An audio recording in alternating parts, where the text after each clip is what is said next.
Good evening, everybody. A very warm welcome from the campus of American University. My name is David Hirschman. I'm a professor in the International Development Program here. This is a long-established program whose focus and dedication is to doing something practical about poverty, inequality, inequity, and exclusion. And so this is a wonderful opportunity, and what we do every year is that we try and bring a major lecture about an important topic to the campus and have that expressed by a leader in the field. And we've had some very prominent speakers in the past, like ex-President Mary Robinson and Ngozi, the Minister of Finance of Nigeria, and economists as well, like Bill Easterly and Paul Collier. And we're absolutely delighted this year that we would have Ambassador Luis Gallegos with us. We're also delighted that we can work on this topic of disability and development, which is such an important and intriguing and challenging kind of topic. And we're also very happy to be working with the Institute of Disability and Public Policy, who have this amazing reach across the world in what they're trying to do. And with Professor Derek Cogburn in particular. So with those very few words, a welcome to you, Ambassador Gallegos, a very special welcome, and tell you how appreciative we are of the fact that you've taken the time to work in this area and, of course, to give us this lecture. And so with that, I'd like to hand over to my colleague, Dr. Cogburn. Thank you very much, Dr. Hirschman.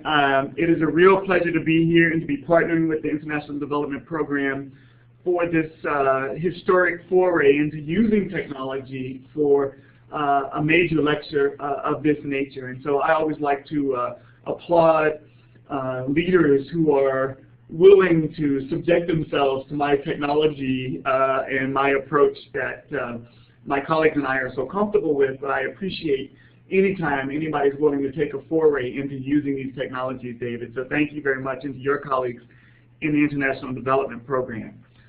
It gives me great pleasure today to welcome my friend and colleague, Ambassador Luis Gallegos. Ambassador Gallegos is joining us today from New York. He's in at New York at the UN these last few days for a series of meetings, and we were just fortunate enough that the timing worked out to be able to have this session with him. Ambassador Gallegos is the permanent representative of Ecuador to the United Nations offices in Geneva. He was unanimously elected by his peers to serve as the Vice President and Rapporteur of the UN Human Rights Council for 2013. He's also the chairman of the Global UN Partnership for Inclusive Information and Communication Technologies, or what we call G3ICT, which is an initiative of the UN's Global Alliance on ICT and Development, where I happen to serve as a special advisor to the G3ICT. Ambassador Gallegos is also a member of the Special Olympics International Board of Directors. He's also chair of the Ad Hoc Committee on a Comprehensive and Integral International Convention to Promote the Rights and Dignity of Persons with Disabilities. That was from 2002 to 2005.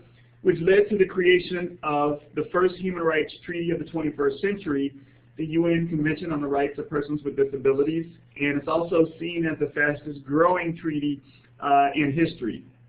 And I'm also to say that we are honored to have Ambassador Gallegos teaching with us here at American University in our Masters on Comparative and International Disability Policy.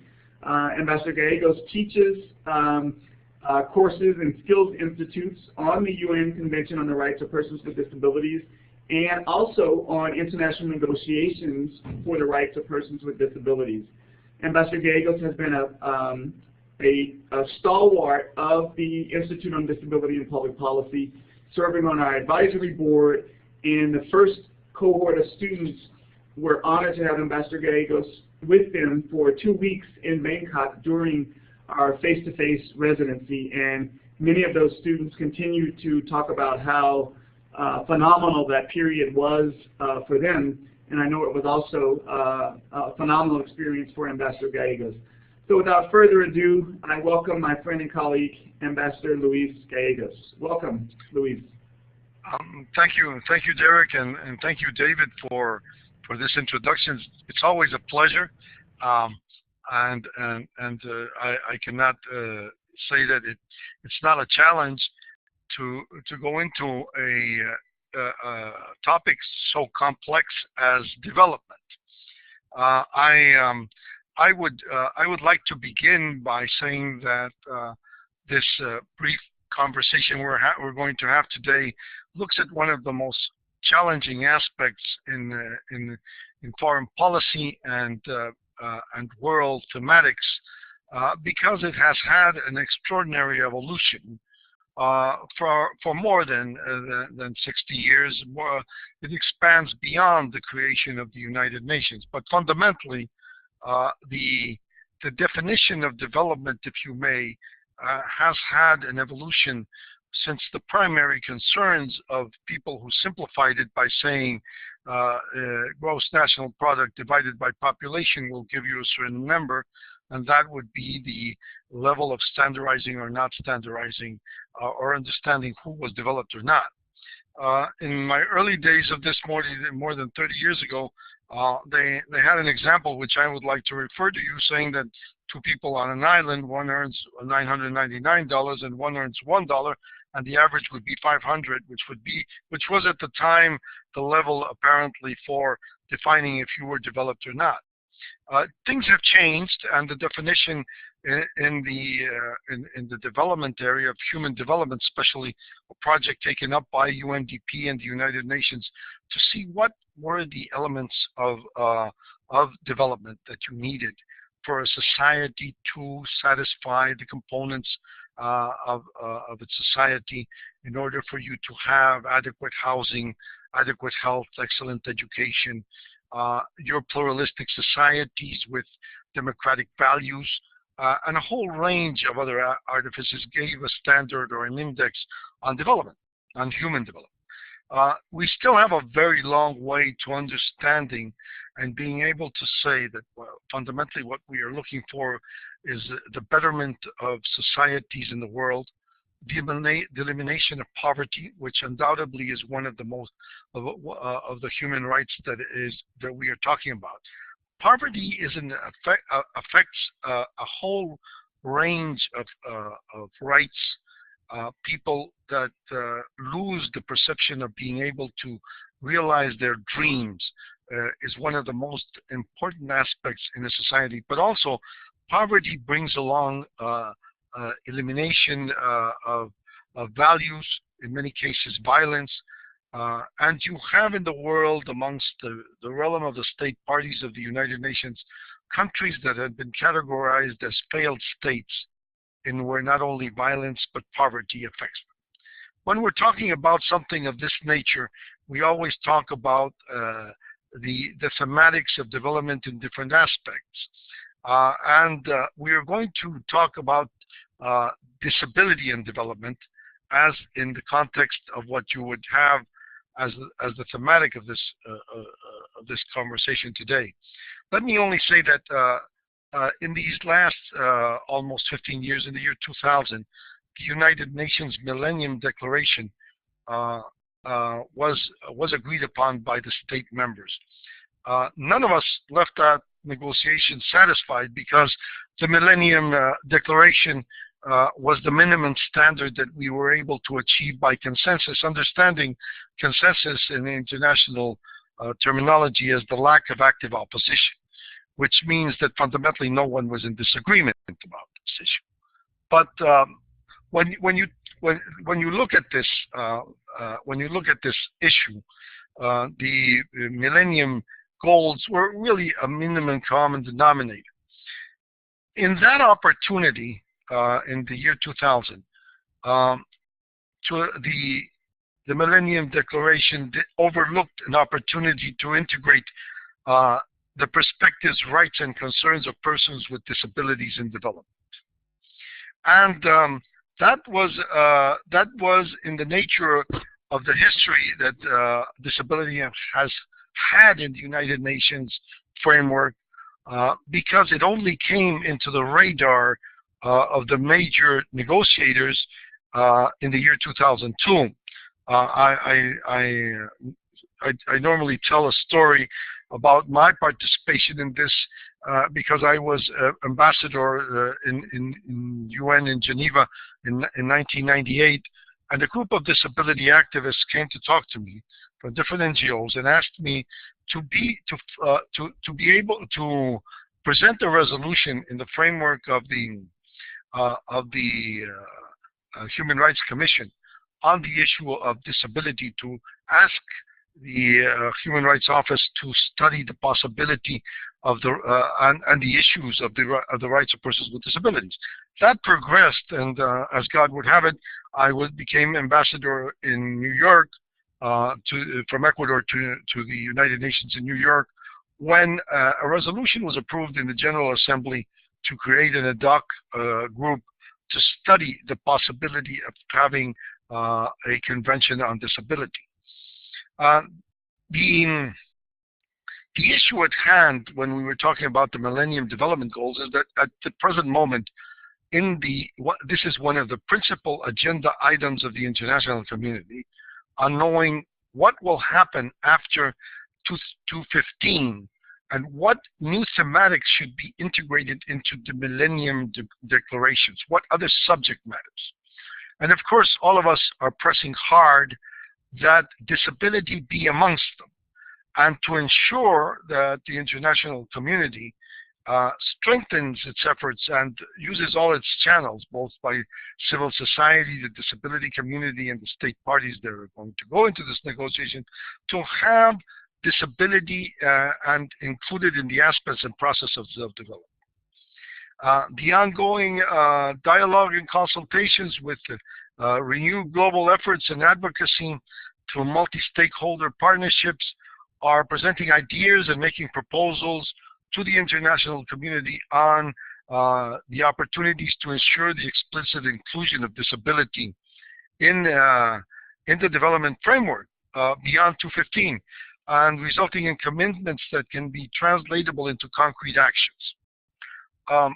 In many of the cases, the legislations we have approved, the resolutions we have approved, are more theoretical and utopian than realistic. And unfortunately, when you talk about poverty, you need action on the ground.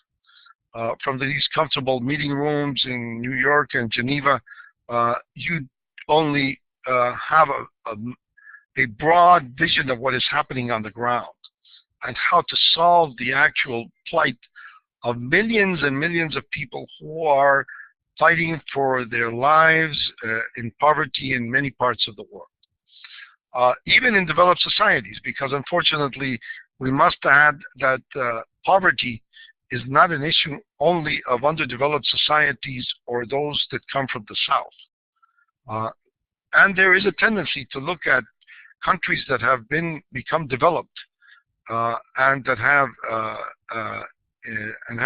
per capita income that is in the thousands of dollars to be considered as developed societies. In many cases that is the case, in many cases it's not.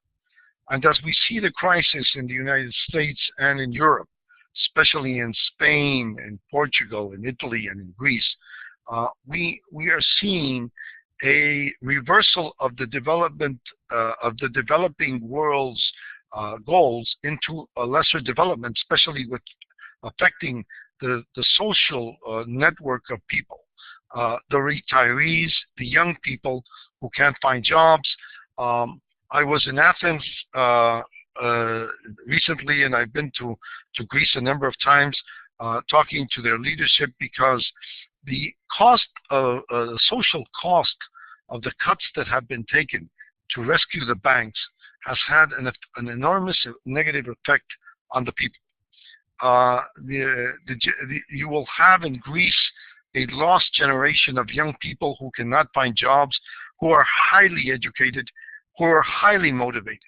My wife and I were talking to a couple of them who were our guides during this last visit to Greece, and they were telling us that they were a couple who wanted to get married, who had jobs before the crisis came, and now none of them do.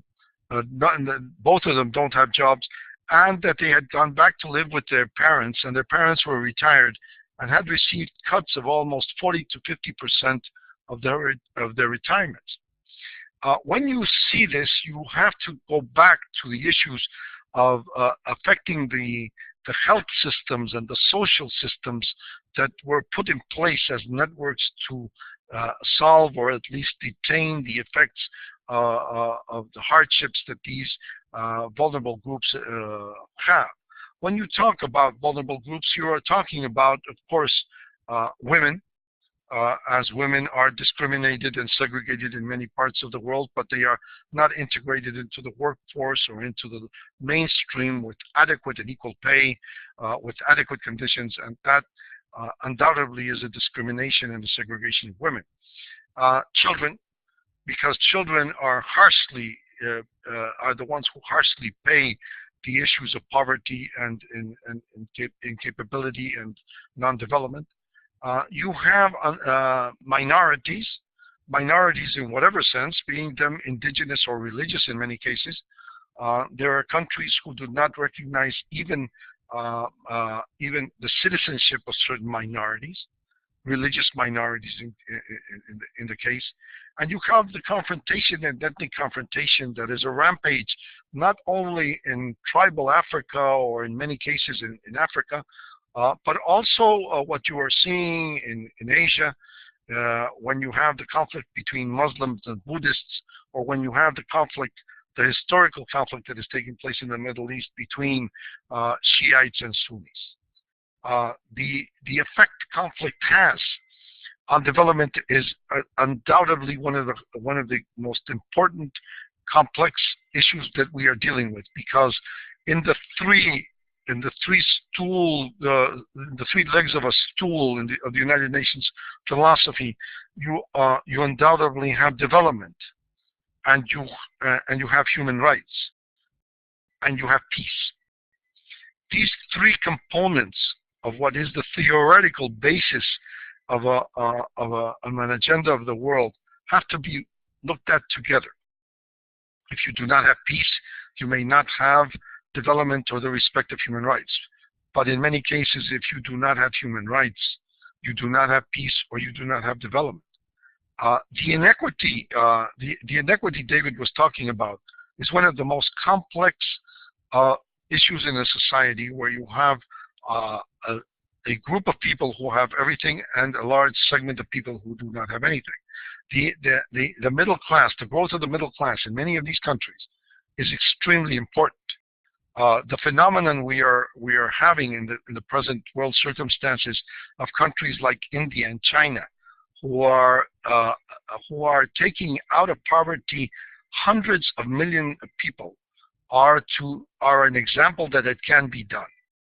Up to what point the sense of alleviating or reducing poverty and having a major development of large segments of the population creates a well-being, creates a better education and better health for a range, creates new aspirations, and these mega countries like India and China have been very successful in many cases of doing that, as have others. I think Latin America is a good example of what can be done. There's a long road to follow, but Latin America has been growing because of the growth of China and Asia and Asia together at rates that are outstanding, while the developed world is reducing its capabilities and not concentrating necessarily on productive or producing industries. They are more concentrated in service societies and financial markets and others. The commitment by the United Nations to have an equitable, just, and inclusive world that celebrates diversity as free of discrimination and provides equal opportunity for all is the aspiration we have when we talk about disability. A diversified world where diversity is recognized and enjoyed, and therefore, when we negotiated the CRPD, one of the principal aspects that we dealt with was cooperation and development. In many cases, we had a fight with between the developing world and the developed world, because the developed world takes care much of thinking that any one of these issues of looking for resources or the transfer of resources or the transfer of technology and good practices in governance is a backdoor to its trying to sustain the development of others. I think that is not the case in many of the regions of the world. But it was a discussion that we had for days on and weeks or months in order to have the cooperation mechanism that is integrated into the convention, and that looks for a more holistic view of this, especially when you talk about this item. You're talking about Article 32 of the convention, which relates to international cooperation, and which deals with the providing appropriate technological and economic assistance and so on for including and facilitating access and sharing accessible technologies. And that the technology a part of it is extremely important. And this is why, Derek, when we talk, I have the honor of chairing G3ICT, which is a marvelous movement. It was created even before the CRPD was approved by the General Assembly. And it is guided for the use of inclusive information and communication technologies, because with the use of these technologies, we can jump periods and stages of development for persons with disabilities and permit them not only to have a better livelihood per se, but also to be integrated into the mainstreaming work capabilities of the world. When you are defining human rights and development, the instrument from the beginning of the negotiation, the CRPD protects and promotes the rights of persons with disabilities who, according to the World Bank and the World Health Organization, are more than 1 billion people. 80% of those coming from the developing countries. Now, when you look at this number, I always have to qualify the number because it is an approximation.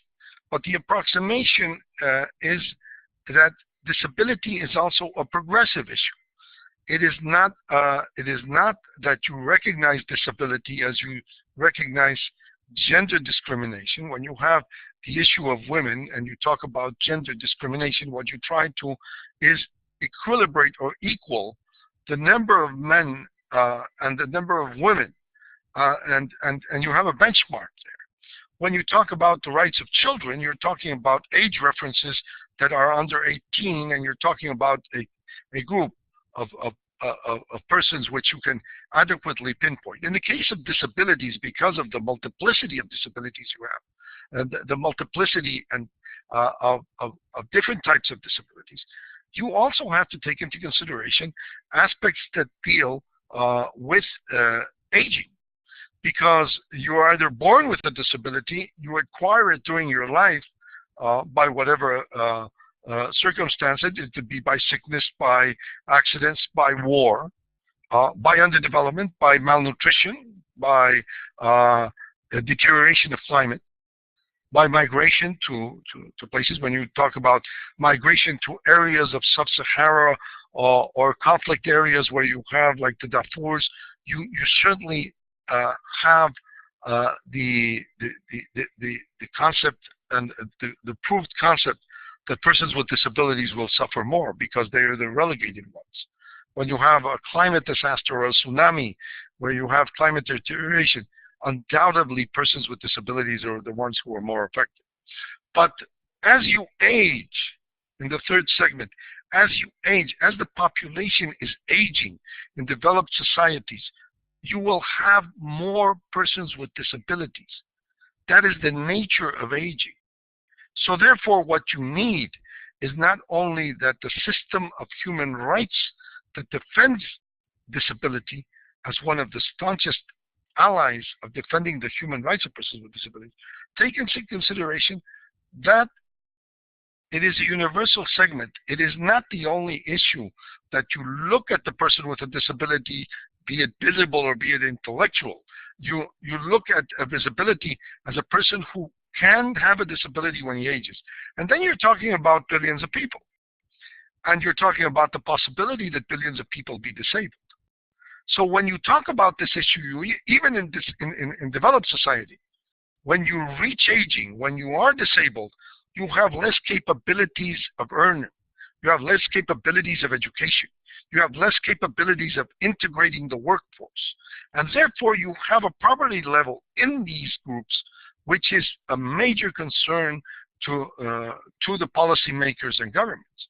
Because you have to look at the real possibilities of giving these people livelihoods. I was reading in a post in one of these billboards coming into New York that the people who live more than 100 years will be duplicated, the number of people who live over 100 years will be duplicated in these next decades. What does that mean for the health systems, the healthcare systems of the developed countries and of the underdeveloped countries? Therefore, what you have in the seeking of an opportunity is to look at development as one of the first needs in order to deal with an equitable treatment of persons with disabilities.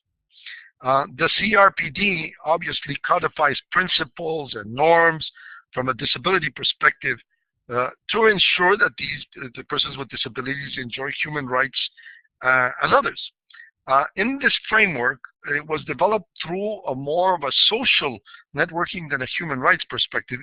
I would say that it was very difficult for the Human Rights Office in the United Nations to accept that there be a convention on disability.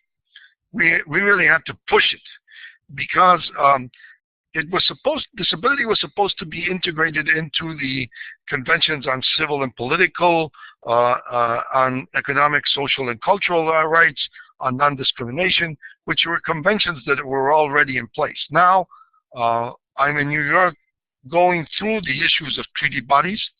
Treaty bodies are the committees that monitor the compliance with these conventions. In the case of the CRPD, the last data we have is 155 countries have signed it, 130 have ratified it. That means that 25 countries are in the process of ratifying the convention. 91 countries have signed the optional protocol, which refers to individual complaints against countries, be them be them from nationals of that country or others, and in that case, 76 countries have ratified. It's a more complex. The protocol is more complex for certain countries to accept because it provides these monitoring committees basically established by these UN human rights treaties in Geneva. And these experts monitor the compliance of states and monitor the compliance of and treat individual complaints in a almost judicial, quasi-judicial atmosphere. This is practically what we have in the context of how the UN Convention on the Rights of Persons with Disabilities and the role of these issues, the role of the UN Convention on Disabilities. I think it is a benchmark issue. It is, of course, the first human rights treaty of this century, but also the CRPD. I'm sorry, the CRPD was the result of an extraordinary leadership role of civil society, the disability communities of the world that joined together in those halls of the United Nations to carry a message that would push the states to negotiate. And when you look at the role of the UN conventions, and it looks for, or it provides a roadmap of how state parties should act in mainstreaming disability. Now, we are still very far away from that. Even in the United Nations, as that should be the model of mainstreaming disability, you have enormous distances of compliance with this issue. You have enormous distances in physical adaptation of the buildings, but more than that, the mental change that is necessary in a gigantic bureaucracy of being able to mainstream disability. I was talking to the Secretary General the other day about the issue of accessibility and making it a point that the United Nations had to comply with it, and he agrees with that. And one of his advisors mentioned that accessibility to other countries was important, and I said, well, yes, it is, but we're talking about two different things. So there is, until now, a lack of sensitivity to what we are talking about in the jargon of the disability community. And we have to push for this. And undoubtedly, we also have to mention that in those countries that we have talked about, we have countries that are reluctant to ratify those treaties, as the case of the United States last year. I hope that the United States comes on board. It was not on board in the negotiations, unfortunately, but I also have to say that with President Obama, when President Obama came into the White House, one of his agenda items was the Convention on Disability, and I had the honor of being in the White House when he signed the convention, and I thought at that moment it was a great step forward by the United States to integrate its policies, its experience, its technology, its good practices with the rest of the world. And I think there is a very big role for the United States to play in the world on the issues of disability. All countries have to look at that. Now, we have to also see that development and disability is cross-cutting development issues, and available data are required for the actual putting forward of this issue of disability in the framework of the Millennium Development Goals and the agreed development goals. Because the experience disproportionately high rates of poverty, face exclusion, and lack of equitable access to resources, including education, employment, healthcare, and legal and support system, is one of the issues that disability has because of a long pattern of discrimination against persons with disability. However, the data and indicators used for monitoring and evaluating progress toward the MDGs and the other AIDGs does not evaluate the impact of the policies and programs on the situation of persons with disabilities. Very few countries, and mine is one of them, has been able to tabulate and integrate it into their census and their statistical issues and their entire policy program. Other countries don't even have legislation on disability, so we must try to move along and push these issues. The first 5 years review of the Millennium Development Goals in 2005, because of the negotiation of the CRPD, the review process of implementing the United Nations Millennium Declaration, the General Assembly did recognize the need for persons with disability to be guaranteed full enjoyment of their rights without discrimination. 5 years later, in 2010, at the second 5-year review, the General Assembly agreed to include disability in the context of promoting full and productive employment and decent work for all, providing more equitable access to economic opportunities and social services, and making special efforts to meet the nutritional needs of those living in vulnerable situations.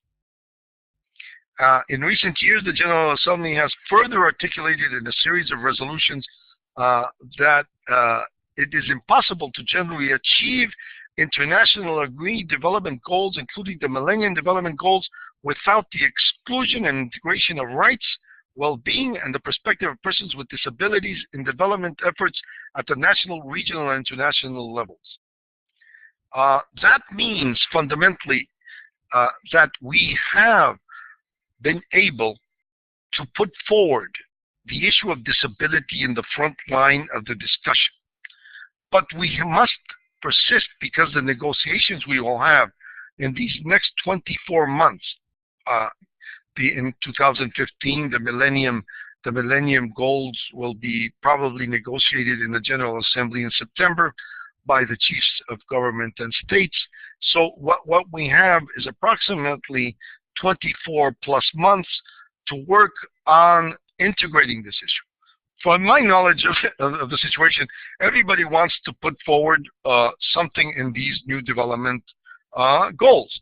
So I was talking to one of the experts from the Secretariat that says that there are more than 150 issues that are being dealt with. You have issues that are close to my circumstance, like migration. So we're having a meeting on migration and development. Then you have a meeting on disability and development. Then you have a meeting on racial discrimination and development.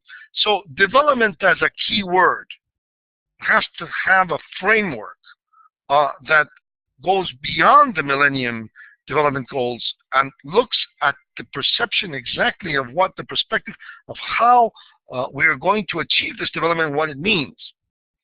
As an anecdote that I used to use very frequently in my classes, when we tried to explain development and what it means to others, there was a story I heard told, and I repeated in my classes, about an Ecuadorian fisherman who goes out with his cane every morning to fish in the sea.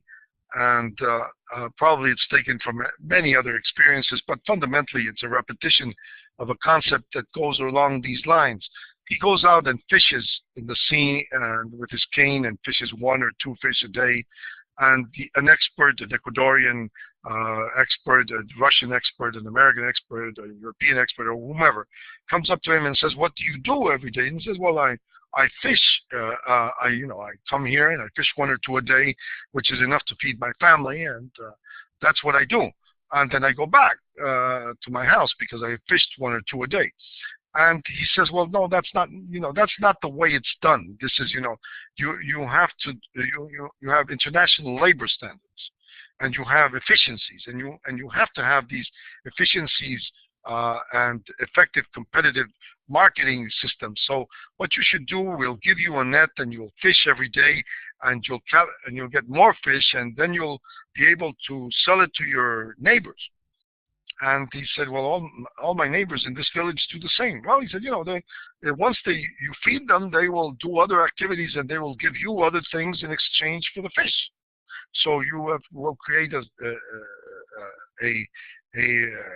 capitalist society in which you will be exchanging products from one side to the other, and then you will be able to accumulate, because you will do this for many years. And he asked, "How many years should I do this?" "Well, you'll probably be doing it for 30 or 40 years. And the working hours are 8 hours a day." And he said, "Well, how about Saturdays and Sundays?" "No, since you work in the food-related service industry, you have to work Saturdays and Sundays also, because who feeds them? There's no refrigeration, nobody can keep fish." And he said, "Well, okay, and after all these 30 or 40 years of doing this 8 hours a day with the water up to my neck, what happens?" "Well, you've accumulated so much that you retire, and you can come back and fish 1 or 2 a day." So the counterposition of this is that philosophically, although there is a long extension of services and adequate housing and adequate health and adequate education and so on, but the theoretical invitation to be a developed world in a rat race around the world may not necessarily be what other people are looking for. So there are other initiatives in the world of looking for what represents happiness to a person, what represents realization to an individual and his family, or to his or the aspirations of the family and the individual in different societies. And there we have to be very sensitive to maybe development means different things for different people. Not only the economics of it, not only the commercial value or the trade value of it, or the accumulation by some of billions and billions, and others that don't and cannot and are unable to be part of an integrated society, a holistic society, which respects disability, which respects differences, which is catering to that. When you see discrimination in the disability community, you basically center it on the lack of education, the lack of sensitivity, fear, sometimes religious beliefs you can include in this, the demonization of disability in certain societies because of ignorance.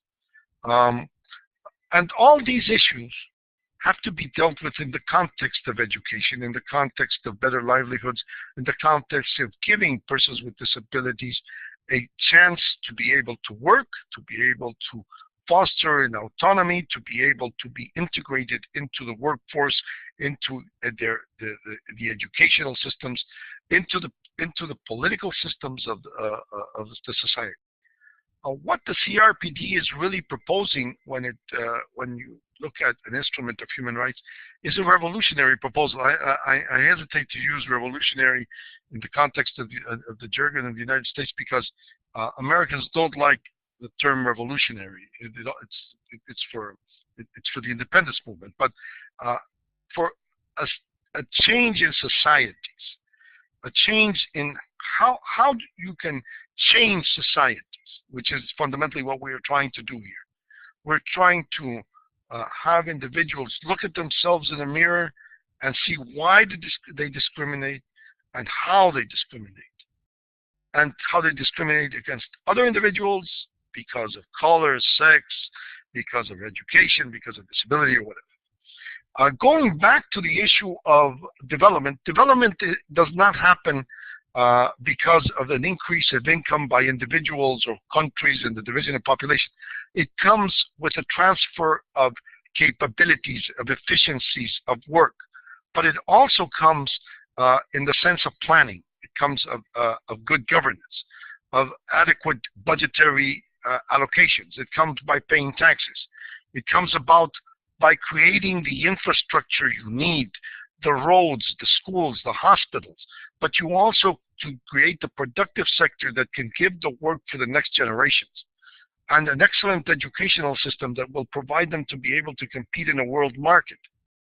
In some cases, Juan Somavia, who was the director of ILO, was talking to me the other day, and he mentioned something that I found very intriguing and very interesting. He said, what we are now is a casino economy, betting on the financial markets rather than the secure work for decades that we had before.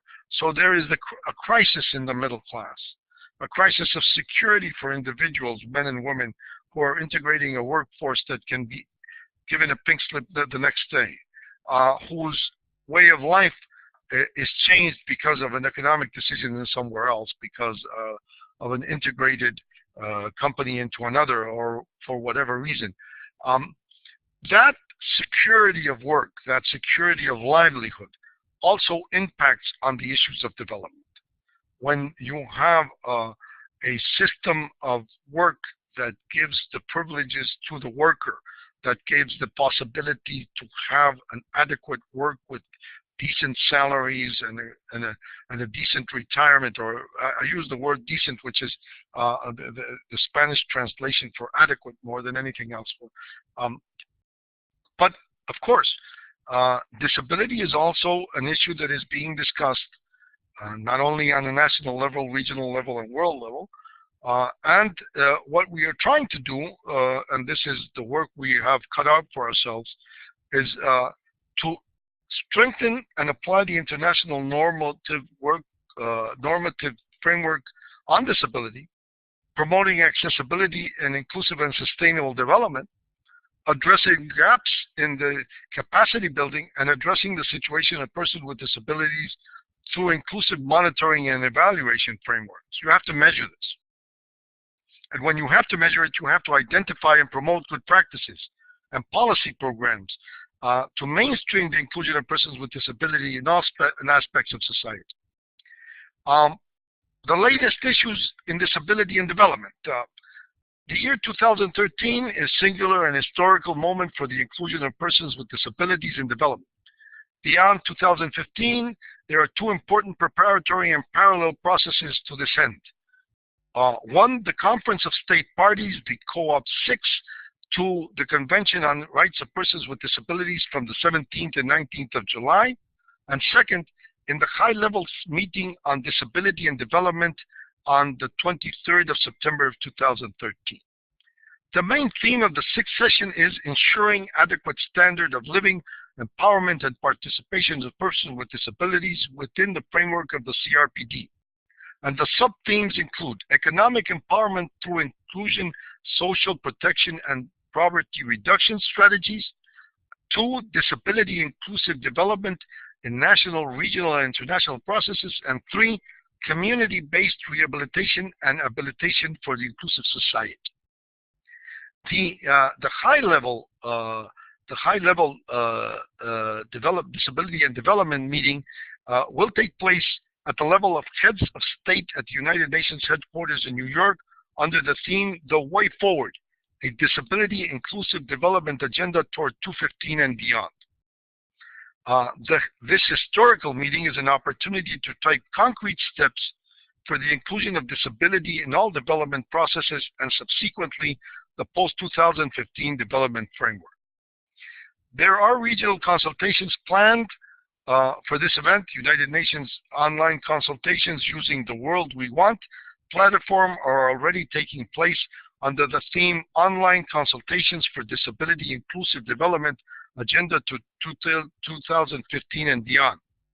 The outcome of this meeting and the form, concise, and action-oriented document will feed directly into the ongoing efforts toward an inclusive 2015 development framework that promotes and mainstreams the disability at a global, national, regional levels for inclusive, equitable, and sustainable society.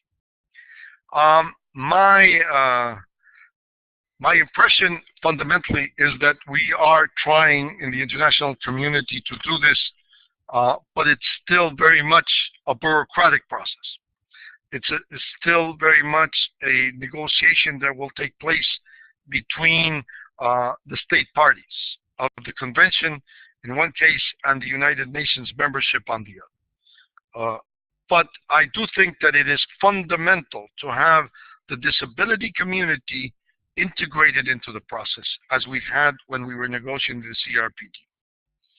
If the stakeholders of this issue do not take part in it and do not actively move their states, their communities, their local communities to take part in this discussion and in pushing this agenda, we will not have adequate results of what the development goals for the future post-2015 will mean for the disability community. And again, 80% of the persons with disability lives in the underdeveloped world. With all the constraints that poverty, sickness, incapability of production, lack of market of products, inequality in access of markets, and all the issues that you can think of that have been dealt with in the context of development. If we have an opportunity, if we can mainstream the disabilities issue, if we can create future opportunities for persons with disabilities in an integrated process of development and sensibilization of the issue of disability, we will have acquired a giant step forward. I have said it many times that the exercise of writing the convention and having it signed by historically the most number of countries that have signed it in such a short span, is only the proof that this is the beginning of a process. It's not the end. The convention was not the end of a process. It has to be looked at as a beginning of an enforceable rights-based human rights model that will have impact only if we are capable of doing this work of lobbying, of negotiating, of dialogue, and a forceful movement of the disability issue into the framework of the mainstreaming of international development agenda in this case.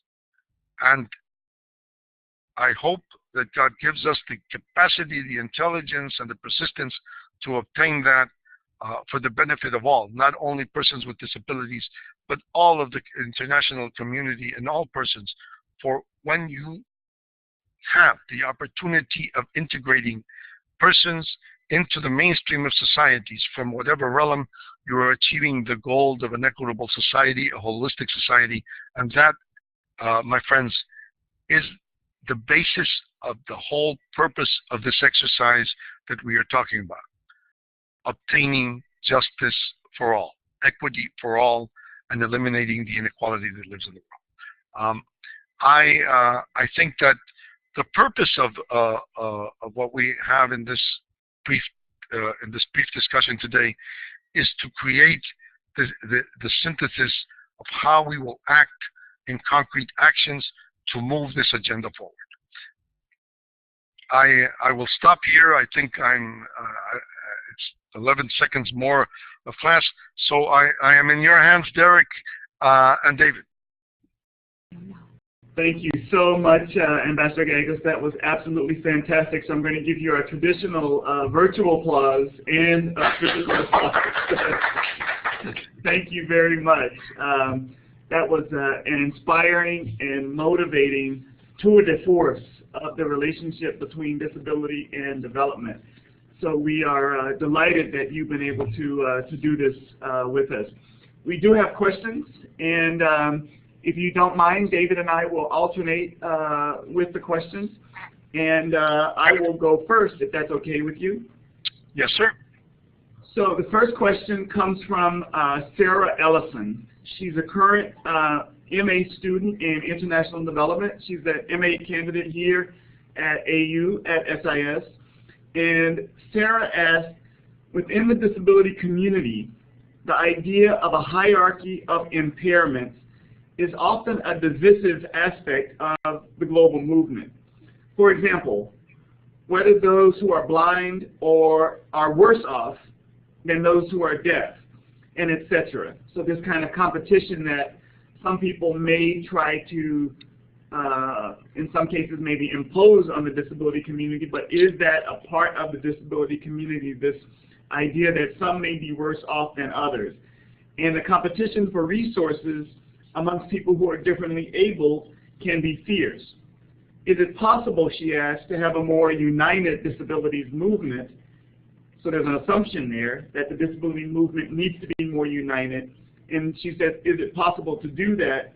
And how can the movement overcome some of the obstacles that it has faced so far? So it's a multifaceted question, Ambassador Gallegos. Well, thank you, Derek. I find Sarah's question a very pertinent one. Let me say that in my experience, the disability community that came divided into those halls of the United Nations learned from the experience of the negotiation to unite. I would meet with them when I was chairman every midday, and I would have my traditional sandwich with them, trying to explain to them the negotiation, how the negotiation was being carried on. And by the end of the negotiation process, and I was talking yesterday with some of my friends of chair. My friends of chair are different experts from different parts of the world that are experts on disability who helped me as chair to develop the convention and to put it forward and to analyze it and to put it forward for discussion. We were talking about the last sessions in where the disability community had gotten its act together and was extremely effective in its reasonings. And I mean, when it is to be effective, you're not only saying that they had the reason behind them, they had the methodology of analysis behind their position. It also meant that they were able to gather together the components and be able to express coherently to the more than 102 nations in those halls the reasons why they wanted a convention with this particularity in this article and others. At the end of those meetings, when the disability community came out united with the slogan "Nothing about us without us," we went into a spiral which I agree with Sarah. It became a competition for resources in many cases.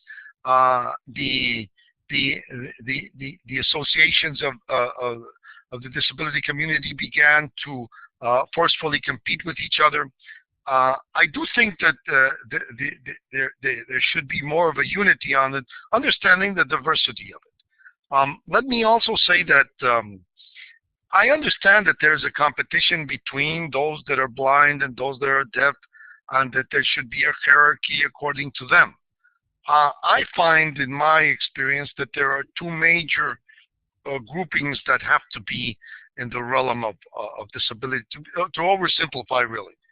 One is the visible disability, the one you can see, the one you can adequately look into and be able to differentiate a person in a wheelchair, a blind person, a hearing impaired person. These types of disability are the ones we deal with normally in the realm of livelihood. My principal preoccupation really is intellectual disability, because there we have the borders, the frontiers of the intellectual disability are far beyond our comprehension until now. When you talk about autism, when you talk about even to be very simplistic, learning disabilities, how do you guide these processes? How do you integrate them into the mainstream of society? There is an enormous challenge there. Even countries that have border security restrictions for persons who are intellectually disabled, you have discrimination in all its senses. And that worries me, because those are the relegated ones. Very few organizations like Special Olympics work with this context of intellectual disability. And I think those are the two major, as I said, very broad brush of division. I hope that they would understand that if that dividing, because of whatever reason, debilitates their position in the discourse of the world, and I would hope that they would come back to be intelligently strategic in the use of their limited capabilities, because all capabilities are limited, and the effectiveness of what they can do united is much more than what they can do fighting amongst each other and separate. Hope that answers Sarah's question to the point I think that we were talking about. It does. I think that was a fantastic job. I think in some ways, if you think about the idea of universal access and universal design, it's one of the ways of approaching different kinds of communities, different types of disability, and even for persons without disabilities. So many times people without disabilities are also benefiting from some of these developments. So for example, when David and I are traveling and we're carrying our travel-on suitcase, it's very helpful to have a curb cut that lets us go from one sidewalk to the next, even though that is a disability feature. Because of the universal design aspects of that, it makes it easier for us as well. Or going into a building and being able to hit the door, the button that opens up the door, or the elevator opens up for us, it benefits everybody. So universal design features, I think, are one way of addressing many of these communities. But Ambassador Gallegos, there's a related question from Jed Byers, who's a current American University MBA and MA student. And he's really asking the question of the degree to which we can speak of a disabled community. Is there a disability community? So he's arguing that maybe, or asking, is if we look at people in different communities, say those who are blind and visually impaired, or deaf and hard of hearing, or mobility impaired, or those who may be have other types of impairments, might have different needs, different approaches, different perspectives, different resources, different needs. Is it appropriate to talk about a disability community as you described the role of the disability community coming together for the CRPDs? So is it appropriate to speak of a disability community overall? It depends on the definition, on your definition of community.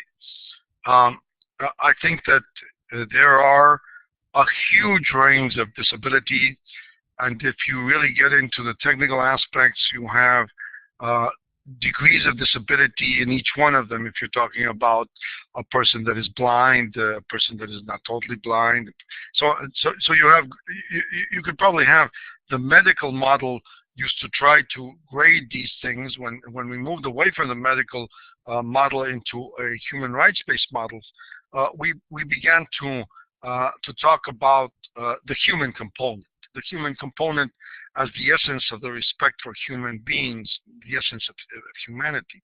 And there you have the capabilities, of course, of saying the disability community is everyone. It might have its characteristics. On one side, the deaf, the semi-deaf, the semi-blind. You can have different gradings, but in the long run, even if you have different needs to be what you were just talking about, universal design or adequate working capabilities and working spaces, and you have these issues. But I do think that if you look at a person at the definition of community, you do have a similarity. Community is more in the definition of a sociological issue of people who have the same common interests, the same commonalities. And I do think that there is a disability community, and there is a disability leadership of those communities that as social organizations have to capture the idea, the strategic idea of being able to move forward. They did this to have a CRPD. They are very capable of moving forward on other issues. When you talk about the curves, and just going back to universal design, because I also have the honor of chairing the Universal Design Commission out of Syracuse University, yeah, I remember a discussion in one of these panels between a blind person who did not like the curves, these ramps and the curves for wheelchairs, because it made it difficult for them to cross the street when you didn't have a curve. And so the solution was to put these dots in place in order for them to be able to jointly use this. But there was a huge discussion on this during the panel discussions we have. And I do think that there is a place for discussion and dialogue, and there is a place for learning.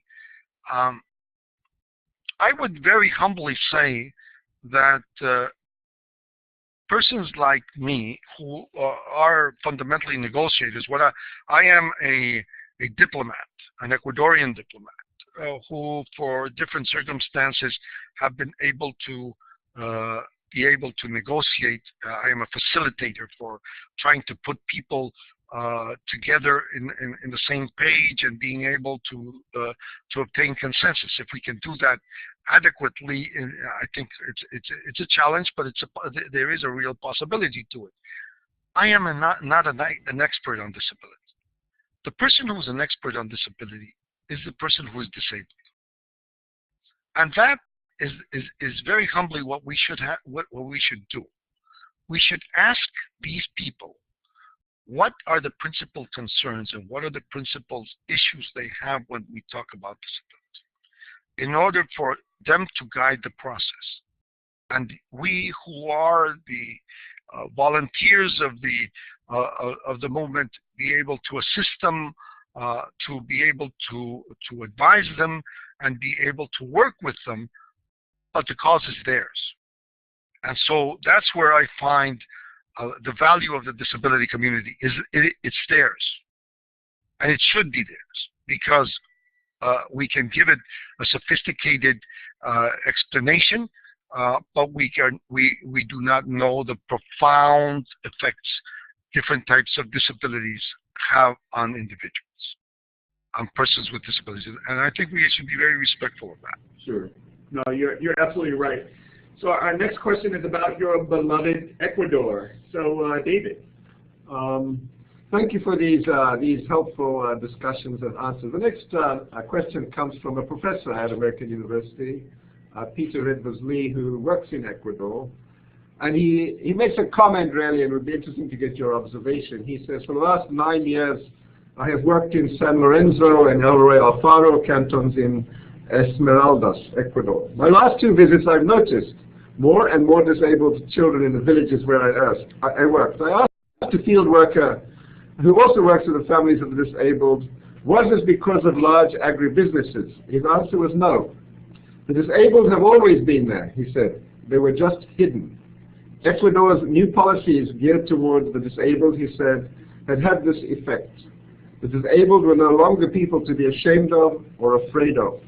It made me realize that nationwide policies can have a profound and positive on-the-ground effect in a relatively short period of time. I wonder if you could just respond to that and talk a little bit about the effects of the policies of Ecuador that have seemed to have been so important.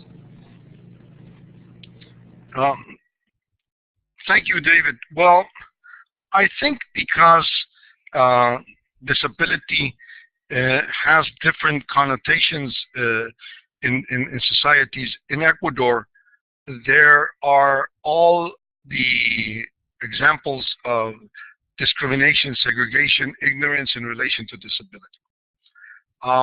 And I say there are and there were, but I think the government of President Correa, because the Vice President of Ecuador, Lenin Moreno, was a person with a disability, categorized and used the CRPD and enacted legislation and enacted national planning and budgetary allocations to make disability a state objective. So Ecuador did inversely to what other countries had done, and went, instead of asking who to bring the disabled to the hospitals or to the educational sectors or to the educational institutions, whatever, what the government promoted was a house-to-house visit in all Ecuador, and I'm talking about all of Ecuador, even the extreme jungle areas, in order to identify where the persons with disabilities were, to give them medical attention, to give them aid, to be able to pay them salaries, either for them or their caretakers. Ecuador's legislation permits either their parent or their couple or whomever to be paid a salary in order to take care of these people. But more than that, I think it identified exactly where they were. And I was extremely surprised, because when we had a tsunami alert in the coast of Ecuador because something that that happened in Asia, the Ecuadorian authorities were able to pinpoint on the coastal region where the persons with the disabilities were. And by GSP monitoring, they were able to move them inland in a matter of hours. Now, that is a very sophisticated issue that, if you look into what happened in New Jersey in the last storm and hurricane, you can say that Ecuador has done an extraordinary job at this. But the Vice President Lenin Moreno has been an example to the region and to the world on how to deal with this. And I've had the privilege of being with him in a number of places, both in Ecuador and outside of Ecuador. And I think it is to his honor that this is happening. They are children with disabilities. People with disabilities are no longer hidden. They have a place in Ecuadorian society where they should be, and they should be better. They have health care, and we hope that this will also create the capability of integrating Ecuadorian society. There is an example in Ecuador, but there's also an example in Charlotte, North Carolina, which we integrated into the Ecuadorian experience. It's called the Allegro Foundation in Charlotte. And there, the children of schools, of different schools, are volunteers to be paired as partners with persons with intellectual disability. And I mean very, very complex disabilities by children, and these young men and women, basically 12-year-old or 13-year-olds, work and play and help these individuals, as in Ecuador. My extreme surprise in talking to them both in Charlotte and in Ecuador was that the ones who had the advantage, who learned more, who had a personal experience that changed their lives, were the normal children, because they learned from the disabled person. And I was surprised of the interactions, because they could understand them way beyond what their parents could understand them in some cases. people who had grave intellectual disabilities. So I think for a society to be able to be illustrated and to be able to acknowledge the possibilities of integrating persons with disabilities, it is a way forward to have a better society, to be better human beings. And I hope that is the case, and I'm very happy that you brought this up and gave me an opportunity of talking about my country, which I feel very, very honored to do and very proud of what they're doing. Thank you. It's a very impressive program, and we had the honor of hearing Vice President Moreno here at American University talk about the program, and Maya and I also got a chance to hear him in New York at the Conference of State Parties at the UN, where he was honored for this work, and it is a very impressive project, and I'm also glad we got an opportunity to talk about it.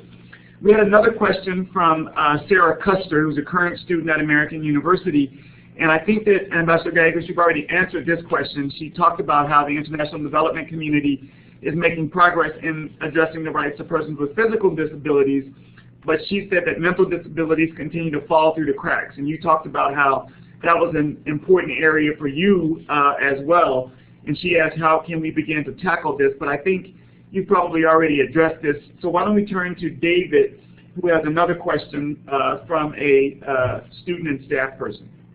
The next question comes from Christopher Ying, who works on the staff here at American University. And he's really asking a very practical question that's coming down from the global and the policy to a young professional who's going out to work and really gets asked the question, it's too difficult, people say. They say development is hard enough to do in a development project. You're in a poor country, in a poor community. It's difficult to run a school here, never mind a school with cases for disabilities. And so he says, however, the reality is that incorporating all of these things is difficult. And then the question is, do you, sir, have any advice for a young practitioner on how to think about and include disability in a development project? No, development is a very hard issue. It's a hardcore issue. It's complicated, not only because of the circumstances of the good wishes one has of changing.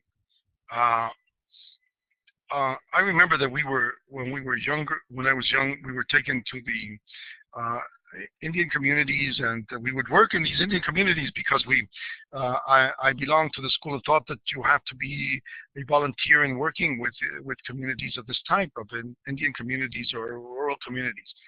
And one of the things we would go out and try to work, you know, hand in hand with these people in agricultural trades. We were very bad at it. I think that, you know, we were students. We were very bad. We were urban animals more than farmers, and we had a tough time. And they appreciated that. But I had a conversation with one of them one night when we came back from the fields talking, and we were talking about this issue of the differences in how they saw us. And he said, you are a pasante. You are a person that is passing by. You are a person who comes and helps us and leaves.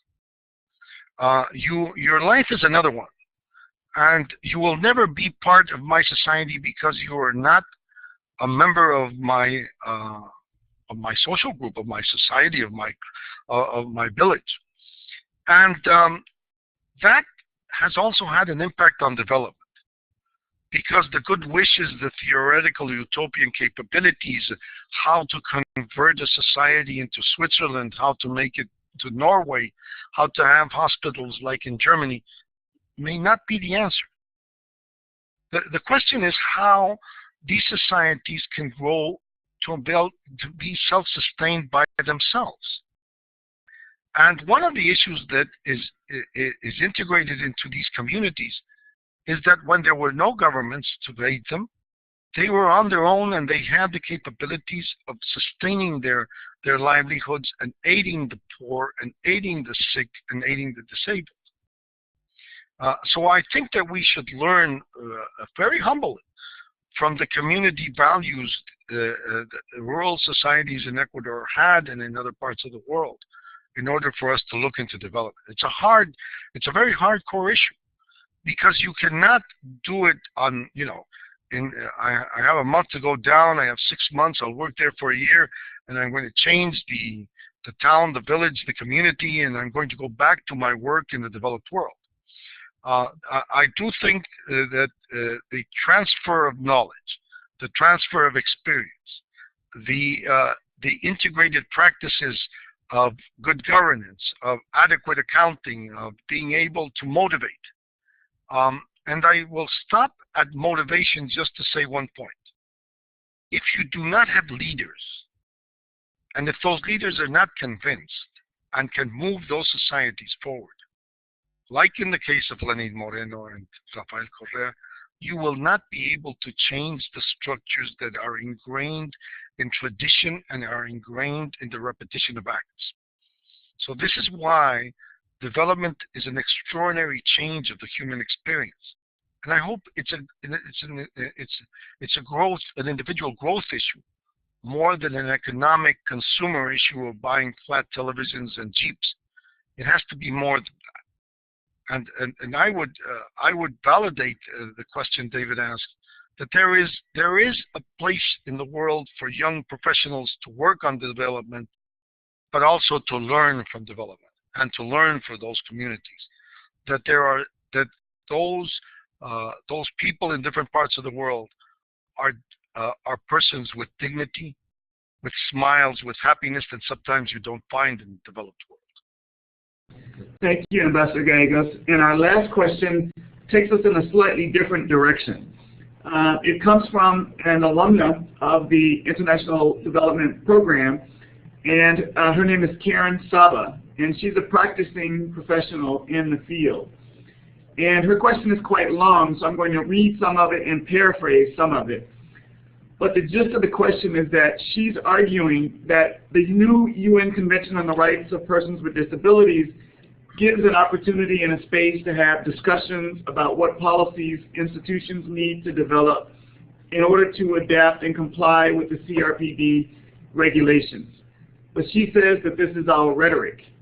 She says that donor organizations have not been very successful in funding programs that promote the rights of persons with disabilities.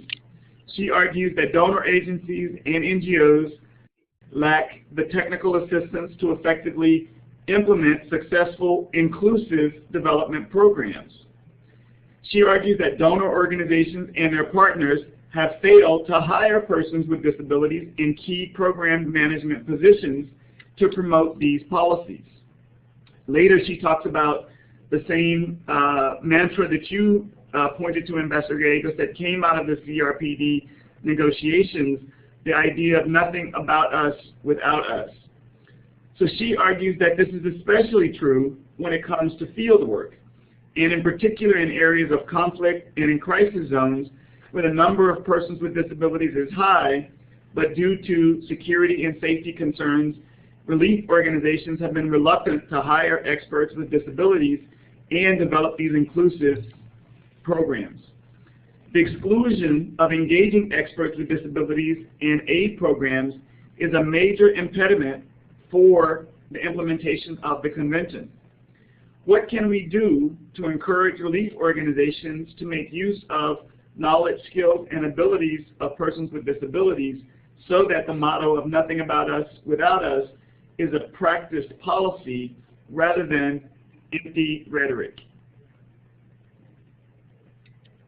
Well, Karen has a point there. I think that I'm a lawyer, so I'm a lawyer, and I have this this frame of mind which says that there are laws that are utopian and idealist, and that look forward and are extraordinary in their vision, but they don't have anything to do with reality. And therefore, the legislators who wrote those laws are fantastic individuals who are looking forward, but did not have the capabilities of of realistic day-to-day looking into the aspects of a day-to-day change. But I do think that when she talks about donors and fundings and NGOs and the lack of funding and to obtain inclusive development, I think countries are learning, and this is the case at least of Ecuador and others, that you have to grasp this thing on your own, and not expect others to come and fund it, or come and do the work for you and leave. You have to create the synergies, the capabilities, the competences internally and institutionally, and not only in the governments, but in civil society to deal with these issues. You know, there's a place for NGOs, there's a place for civil society, there's a place for activists in a democracy, which will move forward the agenda in a quicker pace than it should be done by a bureaucracy which is normally incapable of being created. It's more reactionary. That happens to all bureaucracies. But the golden rule of a bureaucracy is not to lose the job, and in order not to lose the job, it's not to decide. So they're immobile.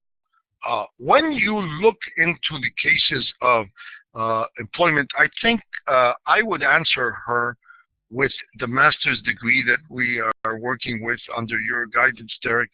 And I think that is the right way to go forward. That's why I am so enthused about the idea.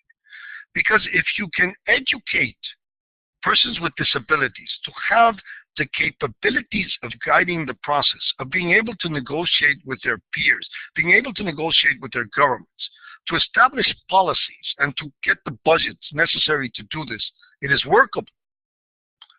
We cannot live on handouts alone.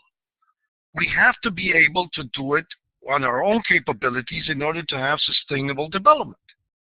And the sustainable development means that if the project funded very well by X and X leaves, the whole system doesn't fall. And that is what has been happening with technical assistance for years. So my suggestion would be that the leaders of the disability community, both in the field and in the create the policies, push for the policies, push as civil society to get those projects from the funding of the normal budgetary. I have to say that I do not believe in extra budgetary resources per se. I thank very much all the philanthropy and the donors and the workers of the world. I think that they're fantastic. I am very much, I praise them to the highest level. But I think societies and individuals have to learn to do it by themselves, to have good practices and move. I do think that those NGOs, those civil societies have to have the possibility of employing persons with disabilities who are knowledgeable, who are capable, who can compete both nationally and internationally to take the message forward. We're not asking for handouts. We're asking for opportunities. What we're asking for is that people with disabilities have the capabilities to deal with this matter on their own. Because this is a succession of individuals. Individuals are not important. Me, you, the next guy, we will leave. They will stay, and the objective of staying is that they will be capable of moving the agenda forward. Fantastic. Thank you very much. I'd now like to turn it over to my colleague and friend, Professor Hirschman, to wrap up and offer closing thoughts. Ambassador, I want to express the most sincere thank you to you for a wonderful, careful, thoughtful address. When we think about disabilities, I think each of us begins in a different place depending on what we've seen first or what we've experienced first. In some ways in development, we think of the child in Africa who was born with a disability and has seen as a punishment for his parents, and he may or she may be left in a corner of a house neglected. For others, we look at a place like Sierra Leone and we see grown-up men whose arms have been cut off as a result not of disease but of war. We think of people with river blindness that comes out of disease. One can think of women who have been so abused in war that they can no longer function as mothers.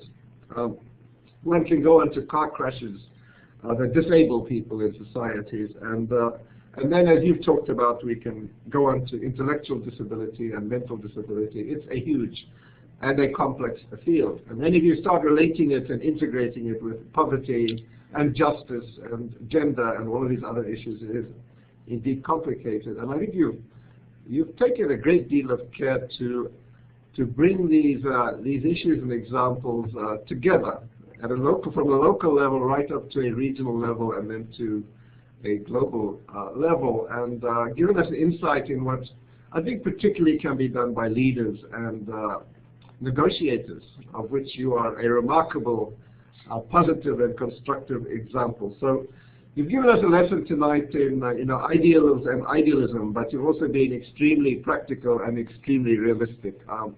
This has been a very important event and a really significant address. I sense in the way you've prepared and the way you've presented how deeply you feel.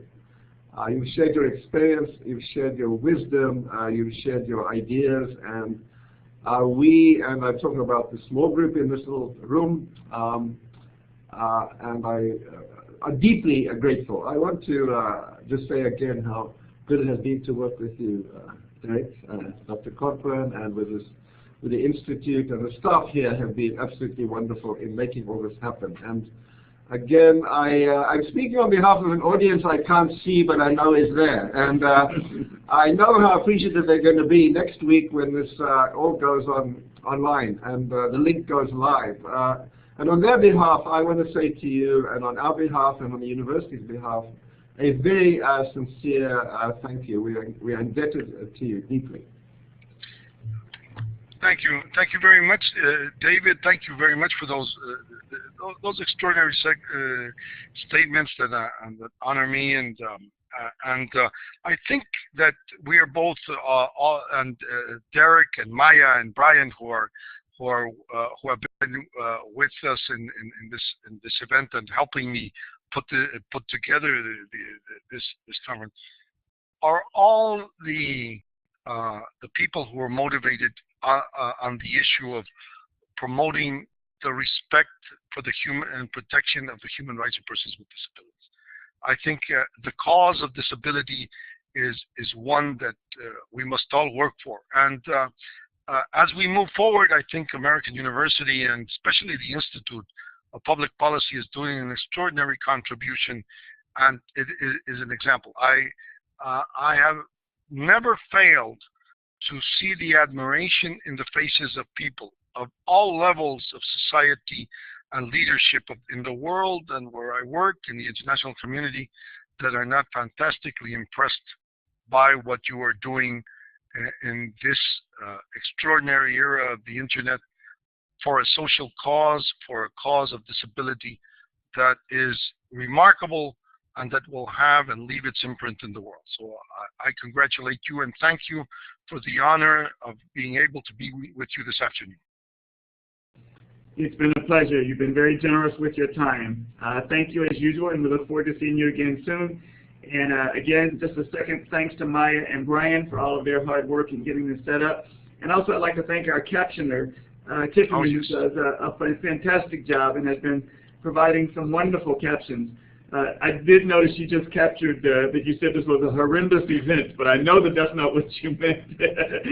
So that was one little issue there. So thank you very much, Dr. Gallegos, and good job in New York, and we'll see you again soon. Thank you very much. God be with you and with your families, all of you. Thank you very much. And the same to you. Thank you.